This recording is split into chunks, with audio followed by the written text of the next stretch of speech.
Assalamualaikum Ustaz. Waalaikumsalam warahmatullahi wabarakatuh. Saya mau tanya, ada orang tua masih hidup tapi dia membagi harta warisan kepada anaknya, namun ada satu anaknya tidak dia kasih karena sikit pun tak dia kasih. Gimana itu Pak Ustaz?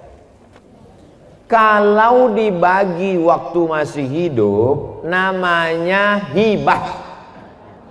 Kalau dibagi masih hidup tapi diserahkan sesudah mati namanya wasiat. Wasiat tak boleh lebih dari total sepertiga harta. Itu ruko yang ada di Batam, ku kasih untuk kau, tapi nanti sesudah aku mati, apa namanya? Wasiat. Ternyata harga ruko itu 1 miliar. Harga ruko 1 miliar, warisan dia totalnya 2 miliar. Maka yang sah untuk si anak hanya 666 juta.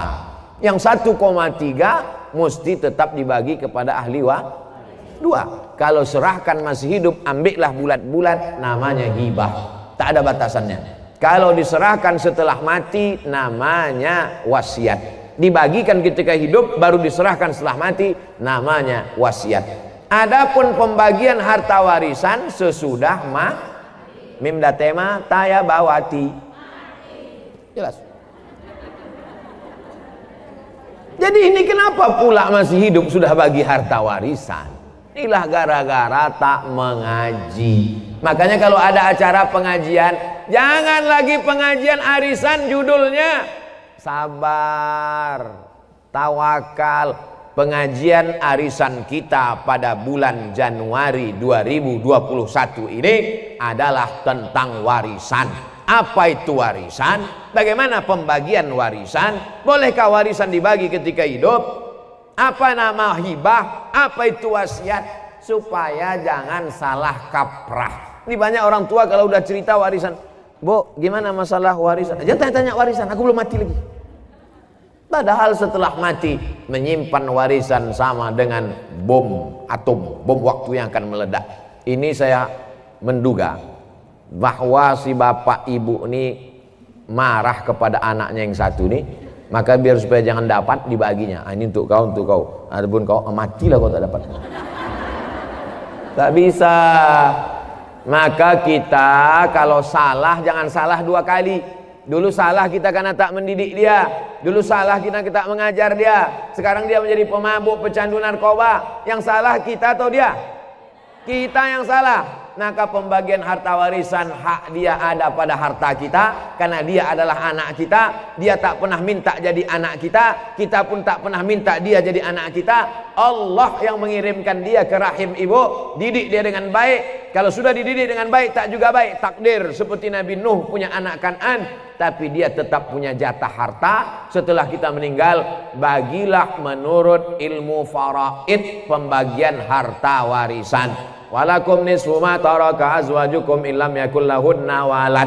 Kamu suami dapat setengah harta istrimu kalau tak ada anak. Fa in kana lakum waladun falahunnar rubu'u. Kalau kamu punya anak maka istri dapat 1/4, istri dapat 1/8. Fa in kana lahunna waladun falakumur rubu'u. Kalau ada anak suami dapat 1/4. Kalau tak ada anak suami dapat setengah. Istri dapat 1/4 kalau tak ada anak. Kalau ada anak, istri dapat 1/8. Anak laki-laki, lizakari mislu hazil unsayain. Anak laki-laki dapat 2 kali bagian anak perempuan. Jadi kalau anak perempuan 25 juta, anak laki-laki 50 juta. Karena laki-laki lebih besar tanggung jawabnya. Laki-laki membiayai nikah, laki-laki mengasih nafkah, laki-laki menjadi kepala rumah tangga, laki-laki mengasih mahar. Itulah maka laki-laki diberikan kelebihan, bukan karena Islam diskriminatif. Maka jelaskan nih kepada anak cucu kita, kalau tidak nanti kita akan salah, anak cucu kita akan salah, dan dia menjadi mengalir amal salah, bukan amal ya. Apakah kalau lagi haid boleh baca Quran melalui aplikasi di handphone? Orang yang sedang menstruasi, maaf beribu maaf, tak boleh megang Quran. tak boleh bawa Quran, tak boleh baca Quran, tak boleh masuk masjid, tak boleh sholat, tak boleh tawaf, tak boleh puasa. 7 menurut fikih Islam wa adillatuh Syekh Wahbah Zuhaili. Tak boleh megang Quran, tak boleh bawa Quran, tak boleh baca Quran, tak boleh masuk masjid, tak boleh sholat, tak boleh tawaf, tak boleh puasa. Itu mazhab yang saya pakai. Lalu Pak Ustadz, kalau baca Quran melalui aplikasi, membaca Quran bagi perempuan yang haid boleh dengan dua catatan pengecualian. Pertama, dia hafal Quran. Orang hafal Quran paling tidak mengulangi hafalannya 1 hari 2 juz. Kalau tak diulangi 2 juz hilang. Maka ibu yang punya anak hafal Quran, berarti 1 hari 2 juz mengalir pahala untuk ibu, baik hidup maupun mati. Lalu kemudian 1 bulan 2 kali khatam, setahun 24 kali khatam. Beruntungnya punya anak hafal Quran. Mudah-mudahan anak kita hafal Quran. Hafal Quran anak gadis kita, dia mengulang 1 hari 2 juz, dia boleh mengulang an zahri qalbin, dalam hati. Maka nanti kalau ibu nampak ada anak ibu, diam aja. Itu dia sedang ngulang hafalan. Kalau dia hafal Quran. Kalau tak hafal, tak tahulah tak apa dia. Yang kedua, guru boleh membaca walaupun sedang haid, tapi ayatnya potong-potong. Guru tahfiz di pesantren. Anak-anak baca ya. Innallaha la yastahi ayyab riba, potong-potong, dibacanya pangkal. Silakan baca. Innallaha la yastahi ayyab masalam faham. Tak boleh dia baca normal macam orang yang sedang dalam keadaan suci, karena Quran itu suci sedangkan dia dalam keadaan haid, dalam keadaan kotor secara spiritual, bukan secara zohir. Karena perempuan itu tetap bersih tapi tidak suci. Bersih tubuh, sama macam maaf orang junub, badannya bersih tapi tidak suci menurut pandangan hakikat. Ini yang paling penting dipahami. Samakah pahala baca Quran melalui smartphone? Baca Quran di dinding, ada tertulis di situ dinding, masuk masjid. Ya ayyuhalladzina amanu taqullaha wal tanzur nafsum ma qaddamat lighad. Baca Quran di dinding. Yang satu lagi baca Quran di handphone. Kutiba alaikumul qitalu fil qatla al-hurru bil hurri wal 'abdu bil 'abdi wal unsa bil unsa. Yang satu lagi melihat mushaf Al-Quran. Ya ayyuhalladzina amanu ista'inu bis sabri was salah. Melihat mushaf, melihat handphone, melihat dinding. Pahalanya bukan dilihat kau baca Quran dari mana, tapi yang dilihat adalah lafaz di mulut dan di hati. Mulut fasih, tahsin, tajwid, hati ikhlas. Walaupun kau baca di pelepah kurma. Ada Quran zaman sahabat Nabi, Quran macam kita dicetak sekarang? Mana ada? Pakai resleting pula lagi. Kenapa kau tak pernah baca Quran ini? Saya sebetulnya mau baca Pak Ustadz, terus resletingnya macet terus tiap hari. Oh, kasihlah minyak jelantah. Dulu Quran ditulis di pelepah korma, di tulang onta, di batu yang, batu apa namanya itu? Batu lepes, batu ceper macam piring, ditulis. Jadi Quran tidak dilihat di mana, mau di kertas. Kertas adanya bambu yang ditumbuk, bambu, tahu bambu?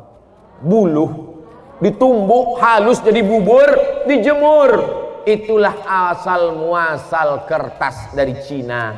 Lalu kemudian ada kertas satu lagi di Mesir, pohon bardi, tumbuhnya di tepi sungai Nil, disusun-susun melintang membujur, dipres pakai tanah liat, dijemur. Namanya kertas papirus. Kertas paling tua dua, satu dari Mesir, Fir'aun, satu dari Cina. Lalu kemudian barulah belakangan datang kertas masuk ke kota Makkah. Jadi Quran ditulis di kertas, di batu lepes, di tulang onta, di pelepah korma. Yang dilihat bukan baca di mananya, tapi yang dilihat adalah pelafazan mulut dan keikhlasan hati. Ini Qurannya bukan main lagi. mahal minta ampun, 30 juta harga Quran, diletakkan di lemari tamu di depan. Setiap tamu yang datang menengok macam menengok kucing.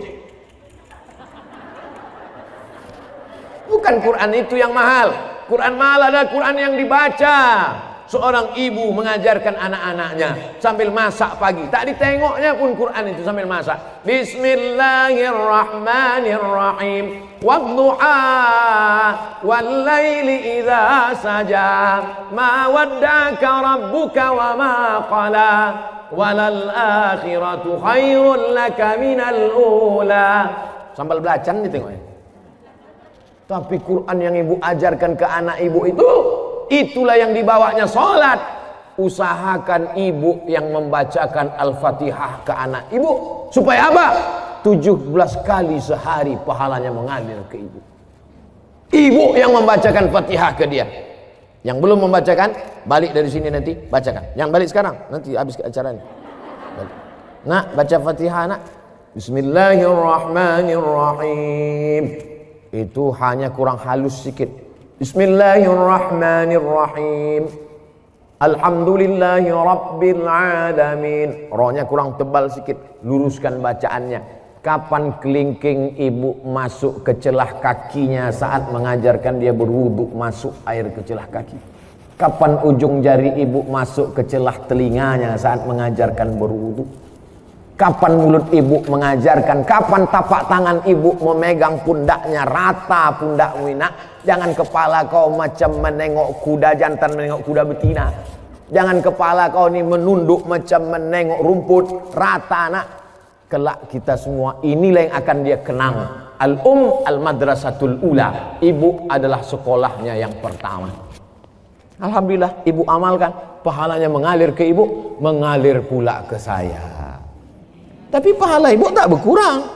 Ibu tetap dapat 100, saya 120.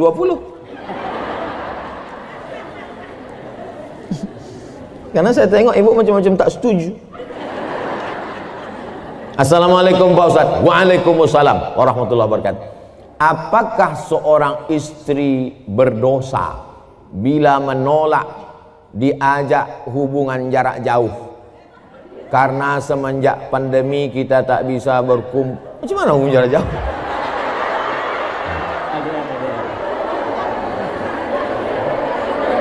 LDR. Apa arti LDR? Long distance relationship. Wah, macam ABG pula Ustaz.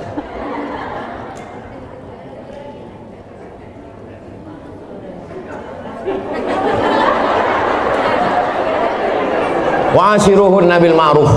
Dulu waktu akad nikah, suami ibu disuruh Pak Kua membaca ayat. Baca ini, wa'ashiruhun nabil ma'ruf. Berhubungan baiklah kamu dengan dia dengan cara ma'ruf. Ma'ruf diambil dari kata urf. Urf artinya baik menurut syariat Islam, menurut Quran, menurut sunnah, menurut kebiasaan. Maka selama tidak bertentangan dengan Quran, dengan sunnah, menurut kebiasaan, maka hubungan itu ma'ruf. Hubungan itu baik. Tapi kalau bertentangan maka tidak baik. Baik dan tak baik standarnya bukan akal. Baik dan tak baik itu dalam Islam standarnya adalah Quran dan sunnah Rasulullah Sallallahu Alaihi Wasallam.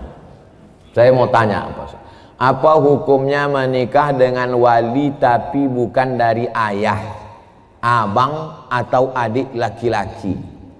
Lalu dengan apa kau nikah? La nikaha, tidak sah nikah illa biwaliin, kecuali dengan wali. Wali itu siapa? Ayah. Tak ada ayah, datuk. Tak ada datuk, abang. Tak ada abang, adik laki-laki. Tak ada adik laki-laki, abang ayah laki-laki. Tak ada abang ayah laki-laki, adik ayah laki-laki. Tak ada adik ayah laki-laki. Saudara punya abang ayah tu punya anak laki-laki. Sampai begitu. Perwalian itu ada orang. Tapi insya Allah yang 6 itu adalah. Kecuali dia disapu angin puting beliung, hilang semua.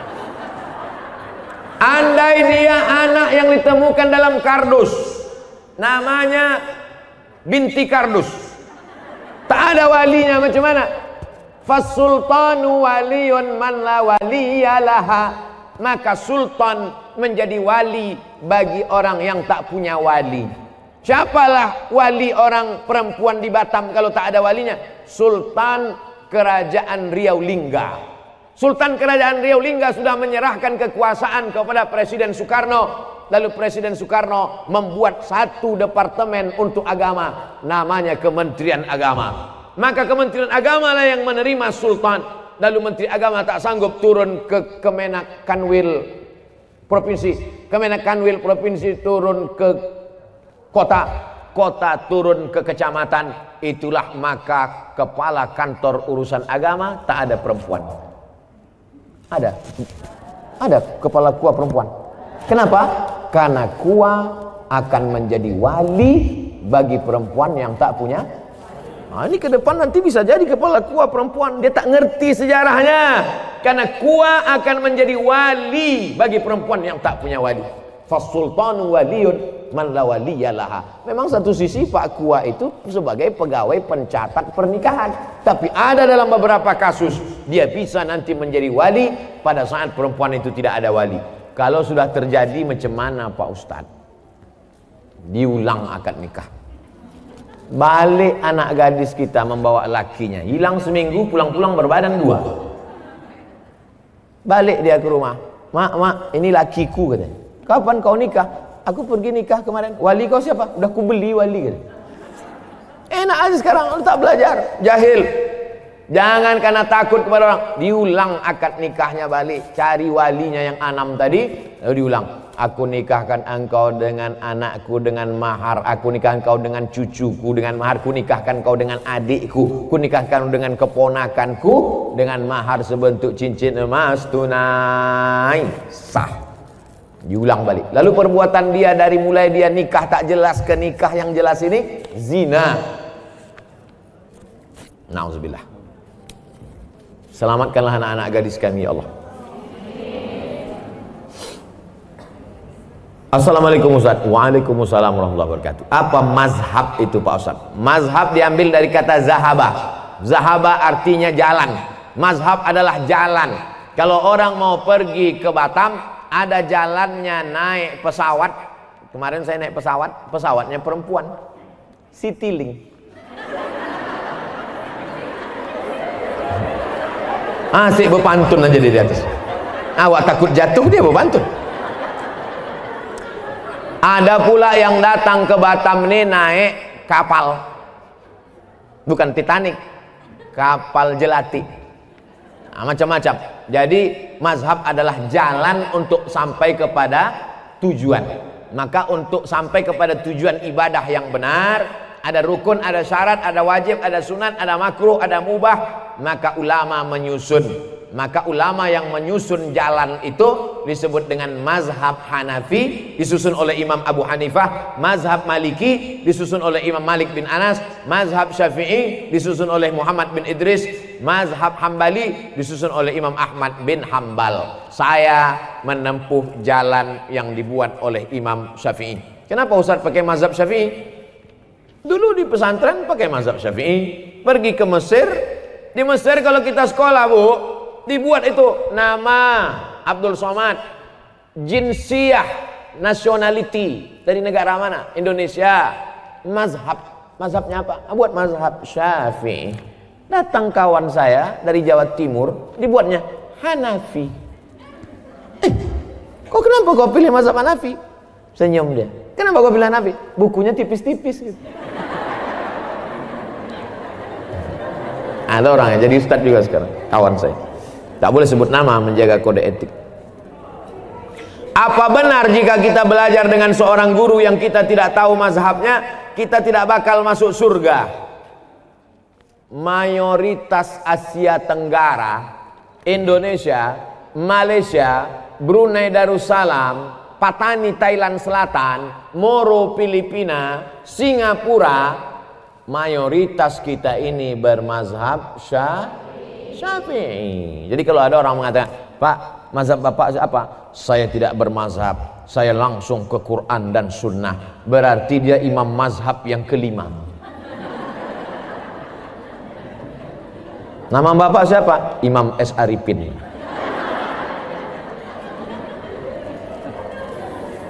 Bermazhab sebetulnya dia. Mana ada orang tak bermazhab di dunia ini? Imam As-Suyuti, hafalan hadisnya, hafiztu mi'atai alfa hadis. Aku hafal 200.000 hadis. 200.000 hadis dia hafal. Hafalan Qur'annya, tafsirnya aja 2 biji. Satu tafsir Jalalain, satu tafsir Ad-Durrul Mansur fit tafsir bil Ma'sur. Kitabnya berapa? Ada murid dia, namanya Imam Ad-Daudi. Kata Imam Ad-Daudi, guruku Imam Suyuti itu kitabnya 500 kitab. Abdul Somad di Batamnya aja 500. Tapi 1 judul. Dia 500 judul kitabnya. Tapi di ujung namanya Jalaluddin Abdurrahman As-Suyuti Asy-Syafi'i. Ulama selevel itu tetap pakai mazhab. Lalu ente siapa? Tak bermazhab. Sementara beliau mengajarkan akhlak mulia berpedoman dengan Al-Quran dan hadis. Bermazhab dia. Kalau tak bermazhab dia, nanti kita datang diam-diam tanya, kau diam-diam apa mazhab? Aku sebetulnya mazhab, cuman aku segan. Bermazhab, apa tak bermazhab? Assalamualaikum Pak Ustaz. Waalaikumsalam. Apakah koperasi itu riba? Kumpullah duit ibu, sejuta, 100 orang berarti 100 juta. Itu kumpullah duit 100 juta. Lalu kemudian ditanya kepada masyarakat, siapa yang mau bisnis silakan minjam uang kemari. Akhirnya minjam uang lah orang ramai-ramai. Minjam 10 juta bayar 12, minjam 100 bayar 120, minjam 20 bayar 24. Bunganya selama setahun dikumpul dibagi kepada seluruh bunga dari simpanan wajib, maka transaksinya semuanya adalah uang dengan uang riba. Pinjam uang, bayar uang, kembali uang, riba. La ta'kulur riba ad'afan mudha'afah. Lalu bagaimana dengan BMT Pak Ustadz? Baitul Mal wat Tamwil. Ibu masih konsen? Yang tak konsen gerakkan kepala ke kanan, ke kiri, ke atas, ke bawah, bukakan mulut.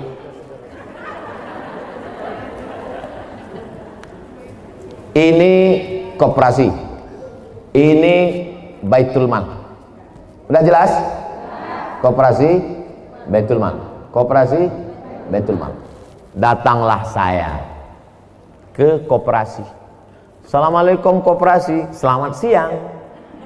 Koperasi, bisa aku minjam duit koperasi? Berapa Pak? 200 juta mau beli mobil. Bisa, bayarnya nanti 250. Berarti akadnya uang dengan uang. Uang dengan uang riba. Dah selesai. Ini koperasi. Sekarang datang saya ke Baitul Mal wat Tamwil yang syariah, koperasi syariah.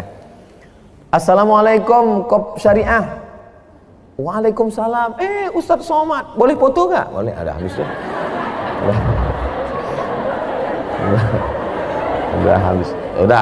Udah habis basa-basi cerita. Apa tujuan nih Pak Ustadz? Apa tujuan Pak Ustadz? Saya mau beli mobil. Berapa harganya Pak Ustadz? 200 juta. Bisa tak minjam duit? Mohon maaf Pak Ustadz, minjam duit tak bisa. Walaupun kita udah foto, tak bisa duit. Jadi macam mana? Datanglah Baitul Mal wal Tamwil.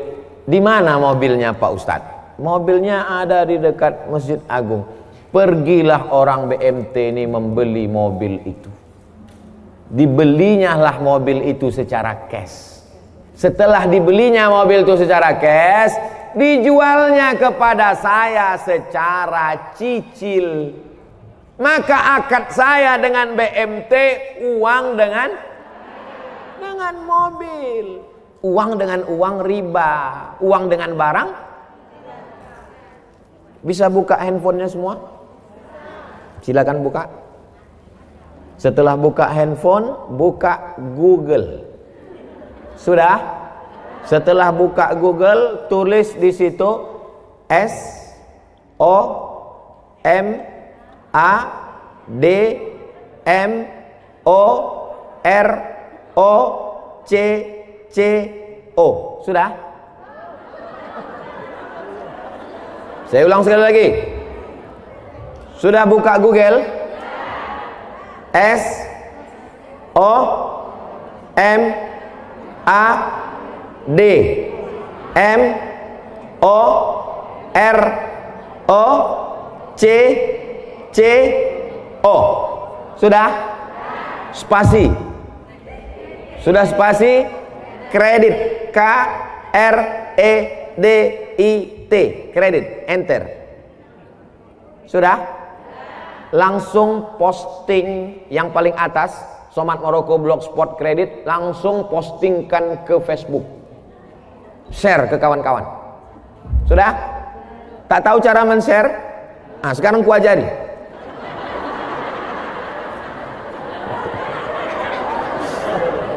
Nah itu di atas sebelah kanan yang ada titik 3, picit itu. Habis itu pilih FB di bawah, sama Instagram, sama pilih 3 sekali. Facebook, Instagram dengan WhatsApp. Share, bagi ke kawan-kawan tentang bolehnya akad uang dengan barang. Dah, setelah nampak tulisannya bisa baca di situ. Kredit. Kita baca ya. Majma' fikih, lembaga fikih Islam membolehkan jual beli dengan tempo jangka waktu pada konferensi ke-6 yang dilaksanakan di Jeddah pada tanggal 17 dan seterusnya. Bawah. Apa dalilnya? Jawaban, jual beli kredit itu tidak ada keberatan di dalamnya, artinya boleh jika waktu dan tambahannya diketahui berapa bulan, berapa tahun, berapa hari, meskipun harga kredit lebih mahal daripada harga kontan, karena penjual dapat manfaat. Penjual dapat manfaat tambahan harga, pembeli mendapat manfaat tempo jangka waktu. Mana dalilnya? Disebutkan dalam Sahih Bukhari dan Sahih Muslim bahwa Barirah dijual oleh tuannya. Barirah itu orang, waktu itu boleh menjual orang, budak hamba sahaya. Barirah dijual oleh tuannya dengan cara kredit selama 9 tahun. Jadi kredit zaman Nabi itu lebih lama dari sekarang. 9 tahun kreditnya. 1 tahunnya bayar 40 dirham. Ini menunjukkan bolehnya jual beli kredit karena tidak ada unsur gharar, ketidakpastian. Ke koperasi pinjam uang, bayar uang, berlebih uang, riba. Ke Baitul Mal wa Tanwil, kita transaksinya adalah antara uang dengan barang. Jelas? Jelas semua. Tak ada yang tak jelas. Wallahu a'lam bishawab. Baik, terima kasih Ustaz. Alhamdulillah pertanyaan sudah diakhiri semua. Dan sebelum diakhiri ada satu pertanyaan Ustaz. Ini satu pertanyaan spesial dari Radio Ustaz. Dari pendengar yang hari ini belum mendengarkan acara kita kesempatan kali ini. Pertanyaannya singkat padat jelas. Ini yang baik itu saya. Yang pertama itu atas. Yang atas saja satu. Assalamualaikum. Waalaikumsalam warahmatullahi wabarakatuh. Allahumma salli ala Muhammad. Allahumma salli ala Sayyidina Muhammad wa ala ali Sayyidina Muhammad. Ustaz, saya ingin bertanya di luar tema. Dari tadi luar tema semua. Bagaimana cara menghadapi istri yang suka cerewet?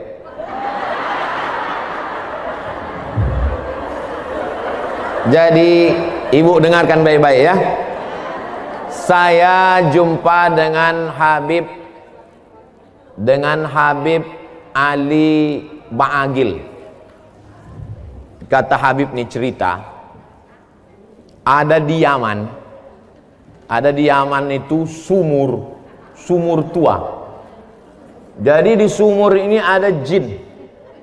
Di dalam sumur ini ada jin. Suatu hari menimba airlah ibu-ibu. Menimba air, rupanya timba ini terlalu berat. Ibu ini pula orangnya slim. Akhirnya tertarik timba itu, jatuh dia ke dalam. Masuk dia ke dalam sumur itu. Lalu kemudian datanglah suaminya mencari. Dicari-carinya, ditengoknya, ada tanda-tanda kalau bininya masuk ke dalam sumur. Akhirnya diulurkannya tali. Diulurkannya tali timba, ditariknya. Maksudnya mau menyelamatkan istrinya tadi. Naik jin. Naik jin itu kan. Akulah penghuni sumur ini. Ditanya sama suaminya tadi, kenapa kau naik? Aku tak tahan direpeti bini kau di dalamnya. Kau kok tahan kali? Aku baru 2 menit udah pokak telingaku dalamnya. Jadi rupanya jin-jin itu pun tak tahan juga. Itu sanadnya dari Habib Ali Ba'agil. Dia cerita ke saya tak tahu udah cerita itu dari mana. Kalau mau tahu tanyalah ke dia.